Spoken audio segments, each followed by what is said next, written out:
जयंत चौधरी सब लोग जानते हैं, लेकिन जयंत चौधरी बिश्नोई, ये नाम आपने एक महीने के लिए जोड़ा है। ये इसके पीछे क्या वजह, क्यों, क्या पॉलिटिक्स से जुड़ा है या फिर ये निजी मामला है? मामला क्या है? दो कारण थे जिससे मैंने ट्विटर पे अपने हैंडल में परिवर्तन किया है, बिश्नोई नाम को जोड़ा है। बिश्नोई मेरे परिवार से जुड़ा हुआ है, उसकी पहचान आप शायद नहीं जानते होंगे। मेरी माताजी खुद बिश्नोई थी, कांठ मुरादाबाद क्षेत्र में। और मेरे नाना नानी, पूरा परिवार बिश्नोई ही लिखता था। दूसरा, अब जो घटनाक्रम अभी हाल में हुआ, मुझे ये मैसेज मिला कि बिश्नोई समाज अपने आप को बहुत असहज महसूस कर रहा है, क्योंकि जिस तरीके से एक आपराधिक गिरोह को समाज के नाम से जोड़ा जा रहा था और लोग यही महसूस कर रहे थे कि हमें टारगेट किया जा रहा है। 3-4 दिन पहले जो मेरे मौसी जी के बेटे हैं राहुल बिश्नोई जी, मेरे भाई हैं, मैं उनके साथ बैठ रहा था, उन्होंने मुझे बताया कि इस तरह की भावनाएं आ रही हैं। तो मुझे ये महसूस हुआ कि मेरी नैतिकता और ये मेरी जिम्मेदारी बनती है कि मैं ऐसे वक्त पर एक स्टैंड लूँ। तो सांकेतिक तौर पर मैंने नाम जोड़ा है, मेरी भी पहचान का ये हिस्सा है। और कम से कम एक चर्चा हुई है, लोगों के आंखों के आगे से जो पर्दे हैं, जातिगत आधार पे हम लोग बटे रहते हैं, वो भावनाएं ऐसी हैं कि उनसे ऊपर उठने का वक्त है। अभी पिछले कुछ दिनों से आप लगातार ये बात उठाते भी रहे हैं कि समाज में जो है वो ध्रुवीकरण या बंटवारा बहुत ज़्यादा है, और गाहे बगाहे आपने नाम बदलने की वजह भी यही बताई कि आप चाहते नहीं हैं कि एक किसी जाति को, किसी को नाम के आधार पर उसे इस तरीके का टैग किया जाए। देखिए, मूसवाला एक नौजवान, प्रतिभाशाली नौजवान थे। हम सब की संवेदना उस परिवार से जुड़ी हुई हैं और किसान आंदोलन में उनकी विशेष भूमिका रही। उनके गीतों के माध्यम से बहुत लोग प्रेरित हुए, आगे आए, और हम चाहते हैं उस परिवार को न्याय मिले। लेकिन जिसने भी अपराध किया है वह समाज का हिस्सा नहीं है, और समाज के नाम से अगर उनके गैंग को जाना जाएगा तो उससे बहुत लोग और आहत होंगे। और ये ऐसा समाज है, हमें ध्यान रखना चाहिए। मैं एक नौजवान हूँ, और युवाओं के लिए और अगली पीढ़ी के लिए सबसे जीवंत मुद्दा है हमारा पर्यावरण, जलवायु परिवर्तन। जिस विषय को लेकर जितना सजग ये समाज है, शायद देश में और कोई नहीं है। ये बोलते भी हैं और आंदोलन भी करते हैं ऐसे विषयों को लेकर। तो इसलिए इस समाज के प्रति जो मेरे एक श्रद्धा भाव थे, सम्मान था, मैं उसे भी व्यक्त करना चाहता था। अच्छा, एक बात लोग कह रहे हैं कि बिश्नोई जो समाज है उसका प्रभाव उत्तर प्रदेश में तो है ही, जहाँ से आपने कहा कि मुरादाबाद से आपकी माताजी आती हैं, हरियाणा भी और राजस्थान भी।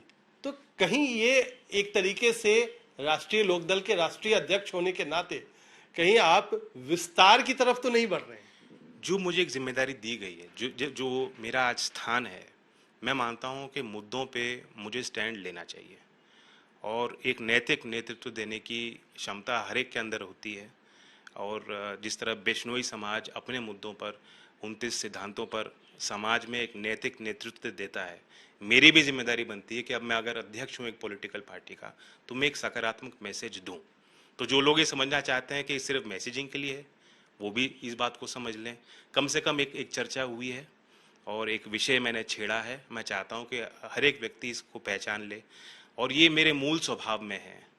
जो मेरी पहचान है, जो मेरे अपने लोगों की जो पहचान है, मैं यही मानता हूँ कि परंपरागत ढांचे में निरंतर परिवर्तन लाने की एक एक मूल इच्छा है जो हमारे अंदर हमेशा से रही है। सवाल पूछना, पुरानी व्यवस्थाओं में अगर कोई कुरीतियाँ आ गई हैं जिस कारण से हम कमज़ोर हो रहे हैं, तो उनमें परिवर्तन लाने की कोशिश करना।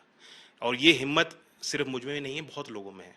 चौधरी चरण सिंह जी अगर बड़ौत के उस समय जाट कॉलेज में खड़े होकर कह सकते थे कि शिक्षण संस्थानों में जाति सूचक नाम नहीं होने चाहिए, और फिर सरकार में आके उन्होंने नियम बनाया, आज वो एक विश्व प्रसिद्ध संस्था है, जनता वैदिक कॉलेज के नाम से जानी जाती है। तो ये आत्मविश्वास हम सब में है कि हम सवाल पूछें। अच्छा, तो ये क्या माना जाए कि ये व्यक्तिगत एक तरीके से ये निर्णय तो था ही, व्यक्तिगत आपने फैलाव दिखाया, क्या एक राजनीतिक फैलाव की तरफ भी संकेत है? क्या पश्चिमी उत्तर प्रदेश तक सीमित माना जाता है राष्ट्रीय लोकदल को? क्या इसके बाद और भी कुछ विस्तार देखने को मिलेगा? हर एक फैसले का कुछ न कुछ आधार होता है। ये मेरे लिए एक इमोशनल डिसीजन था। मेरी माताजी का जन्म इसी महीने में है, इसलिए जून के महीने के लिए मैंने ये निर्णय लिया है, और एक सांकेतिक निर्णय है, क्योंकि 29 जो सिद्धांत हैं उनका सबका पालन तो मैं नहीं कर रहा हूँ, लेकिन मन में एक श्रद्धा भाव था, उसे मैंने व्यक्त करना चाहता था। बाकी हर डिसीजन का मायने पॉलिटिकल भी होता है, सामाजिक भी होता है। और अगर मेरे इस फैसले से समाज में आगे चर्चा बनी है और उसका राजनीतिक हमें लाभ मिलता है कि अगर कोई भी किसान के विषय पे हमारे साथ जुड़ता है तो इससे हमारी ताकत बनती है। कुलदीप बिश्नोई हैं, उन्होंने भी, उनका मैं ट्विटर देख रहा था कि आपके ट्वीट पे रिप्लाई भी किया कि ये ज़रूरी था इस समय। वो कांग्रेस से आते हैं, आपकी और उनकी राजनीतिक आइडियोलॉजी अलग अलग है, तो कहीं लगता है क्या कि लोग जुड़ रहे हैं आपके साथ? बहुत लोगों ने संपर्क किया, बहुत लोगों ने संपर्क किया, बहुत लोगों ने कहा आज के समय में कोई हिम्मत नहीं कर पाता, आपने किया है।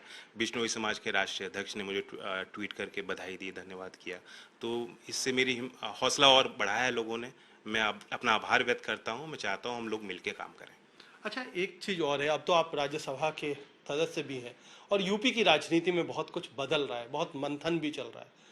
अभी अखिलेश के साथ आप दिखे भी और लगातार दिख भी रहे हैं। क्या लगता है कि राजनीति की जो दिशा है, खासतौर पर यूपी की, वो किस तरफ जा रही है? क्या उसमें अभी भी बहुत कुछ गुंजाइश है या जितना होना था हो चुका है, अब सब कुछ क्रिस्टलाइज हो रहा है? नहीं, हमें इससे आगे और बढ़ना है, विपक्ष को खास तौर से, और सक्रिय रहना है सामाजिक न्याय के विषय पर, किसानों के मुद्दों पर। उत्तर प्रदेश के विकास के लिए हमें सजग रहना है और प्रयासरत रहना है। जो हमने मैनिफेस्टो पेश किया था, विपक्ष में रहकर भी हमारी एक भूमिका रहती है कि सरकार पे हम दबाव बनाएं कि जो उन्होंने अच्छे वादे किए वो पूरा करें, जो हमारे मैनिफेस्टो में बात थी उसको भी हम लागू कर सकते हैं, और उसी ओर हम लोग काम करेंगे। चिंताएं हैं सबको, कानपुर की घटना को देखें, जिस तरह से कानून व्यवस्था ध्वस्त हो रही है, और एक ध्रुवीकरण की बात जो आप बता रहे थे कि पूरे देश में एक ऐसा माहौल बनाया जा रहा है, उसके विरोध में भी जो अच्छे लोग हैं, जो बुद्धिजीवी हैं, उनको आगे आना चाहिए। अभी और कुछ मंथन दिखेगा राजनीतिक तौर पर, क्योंकि 24 भी सामने है और अब तो आपका बड़ा रोल है, नेशनल रोल भी है। नहीं, पॉलिटिक्स हमेशा डायनेमिक है और फ्लूइड है, और अगर हम लोग परिवर्तन नहीं लाएंगे अपने अंदर और अपने संगठन में और लोगों को नहीं जोड़ पाएंगे तो हम आगे नहीं बढ़ पाएंगे। निश्चित तौर से हम सब लोग इसलिए प्रयासरत हैं और लगातार अध्ययन भी कर रहे हैं, तालमेल भी बना रहे हैं आपस में कि कौन सी ऐसी ताकतें हैं जिन्हें जोड़कर हमें और जो है एक ऊर्जा मिल सकती है, और हम उस ओर काम करेंगे। कुछ ताकतों का नाम भी, क्योंकि कई सारे लोगों से, चंद्रशेखर के साथ भी आप की तस्वीरें आई और लोगों ने कहा कि वो भी आ रहे हैं, और भी पार्टियां हैं, आपकी प्रियंका जी से चुनाव के समय में भी बातचीत होती थी। तो क्या लगता है कि एक ब्रॉडर कोई प्लेटफॉर्म तैयार हो सकता है क्या 24 से पहले, खासतौर पर यूपी में? पॉलिटिक्स वैक्यूम में नहीं काम करती, हमें एक दूसरे से मिलना पड़ता है और हर एक व्यक्ति को दूसरे से सीखने का मौका मिलता है। और मेरे संपर्क बीजेपी के नेताओं से भी है, जिन लोगों के साथ हमने पार्लियामेंट में काम किया, उनका भी मैं सम्मान करता हूँ। कोई व्यक्तिगत हमारी लड़ाई दुश्मनी नहीं, मुद्दों की बात है। तो सामाजिक बातचीत के ज़्यादा हम लोग पॉलिटिकल मायने निकालना शुरू कर देते हैं, तो जल्दबाजी होती है। अभी देखिए क्या चीज़ डेवलप हो पाती है। चलिए, तो एक प्रोसेस है, कह रहे हैं अभी जो निजी संबंध हैं वो अपनी जगह है, उसको सियासी संबंध से जोड़ना नहीं चाहिए, लेकिन एक मैसेज दिया है जयंत चौधरी ने अपने नाम के साथ बिश्नोई जोड़ करके, खासतौर पर मूसेवाला की हत्या के बाद जिस तरीके से एक कम्युनिटी को बदनाम किया जा रहा था, उनका कहना है कि ये सही नहीं है कि एक पूरी कम्युनिटी को किसी एक शख्स की वजह से बदनाम कर दिया जाए। कैमरामैन आलोक दास के साथ कुमार कुणाल।